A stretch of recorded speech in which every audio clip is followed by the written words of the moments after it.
नमस्कार, आपका स्वागत है स्टॉकोलॉजी में। आज हम बात करने वाले हैं डोडला डेयरी लिमिटेड के बारे में, जिनके आज ही रिजल्ट जारी हुए हैं। तो जिन्होंने भी चैनल को सब्सक्राइब नहीं किया है, सब्सक्राइब कर लें, बेल आइकन पर क्लिक कर दें, वीडियो को लाइक करें, शेयर करें। तो अब हम देख लेते हैं रिजल्ट्स को। आपके सामने जो रिजल्ट हैं वो है कंसोलिडेटेड आंकड़े दिए गए हैं मिलियन में। सबसे पहले रिजल्ट के फॉर्मेट को देख लेते हैं। तो जो सबसे लास्ट में कॉलम है वो जून 20 क्वार्टर के रिजल्ट हैं। जो सेकंड नंबर पे कॉलम है वो मार्च 21 क्वार्टर के रिजल्ट हैं। और जो आंकड़े आपको सबसे पहले दिखाई दे रहे हैं वो हैं जून 21 क्वार्टर के रिजल्ट। तो अब हम बात करते हैं थर्ड नंबर पॉइंट की, टोटल इनकम की। जून 20 क्वार्टर में इनकम थी 4,561 मिलियन की। मार्च 21 क्वार्टर में हो गई 5,333 मिलियन की। और जून 21 क्वार्टर में टोटल इनकम रही 5,146 मिलियन की। तो जून 20 क्वार्टर से जून 21 क्वार्टर यानी कि ईयर ऑन ईयर में टोटल इनकम बढ़ती हुई नजर आ रही है। अगर हम बात करें क्वार्टर ऑन क्वार्टर की यानी कि मार्च 21 क्वार्टर से जून 21 क्वार्टर की, तो यहाँ पर हमें टोटल इनकम में कमी होती हुई दिखाई दे रही है।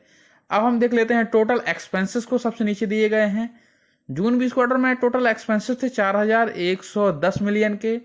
मार्च 21 क्वार्टर में हो गए 5,092 मिलियन के।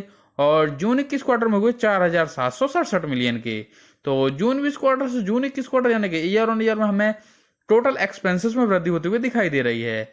अगर हम बात करें क्वार्टर क्वार्टर की यानी कि मार्च 21 क्वार्टर से जून 21 क्वार्टर की, तो यहाँ पर हमें एक्सपेंसेस जो है वो घटते हुए नजर आ रहे हैं। तो अब हम बात कर लेते हैं प्रॉफिट एंड लॉस स्टेटमेंट की। तो 7th नंबर पॉइंट को देख लेते हैं, प्रॉफिट बिफोर टैक्स को। तो जून 20 क्वार्टर में 451 मिलियन के प्रॉफिट थे। मार्च 21 क्वार्टर में 240 मिलियन के प्रॉफिट हुए।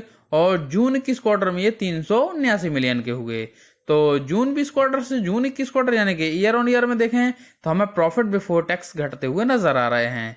अगर हम बात करें क्वार्टर ऑन क्वार्टर की यानी कि मार्च 21 क्वार्टर से जून 21 क्वार्टर की, तो यहाँ पर हमें प्रॉफिट बिफोर टैक्स में वृद्धि होती हुई दिखाई दे रही है। अब हम देख लेते हैं नेट प्रॉफिट को यानी कि 9th number point, profit for the period of year को। तो जून 20 क्वार्टर में 322 मिलियन के प्रॉफिट थे। मार्च 21 क्वार्टर में ये 95 मिलियन के हुए। और जून 21 क्वार्टर में ये नेट प्रॉफिट 360 मिलियन के हुए। तो अगर हम जून 20 क्वार्टर से जून 21 क्वार्टर यानी कि ईयर ऑन ईयर में देखते हैं, तो हमें नेट प्रॉफिट में ईयर ऑन ईयर में 11% की वृद्धि होते हुए दिखाई दे रही है। अगर हम बात करें क्वार्टर ऑन क्वार्टर की यानी कि मार्च 21 क्वार्टर से जून 21 क्वार्टर की, तो यहाँ पर हमें नेट प्रॉफिट में 278% की वृद्धि क्वार्टर ऑन क्वार्टर में होते हुए दिखाई दे रही है। तो अगर ओवरऑल रिजल्ट्स को देखते हैं तो हमें ईयर ऑन ईयर में सिर्फ 11% की, जबकि क्वार्टर ऑन क्वार्टर में 278% की वृद्धि होती हुई दिखाई दे रही है। धन्यवाद।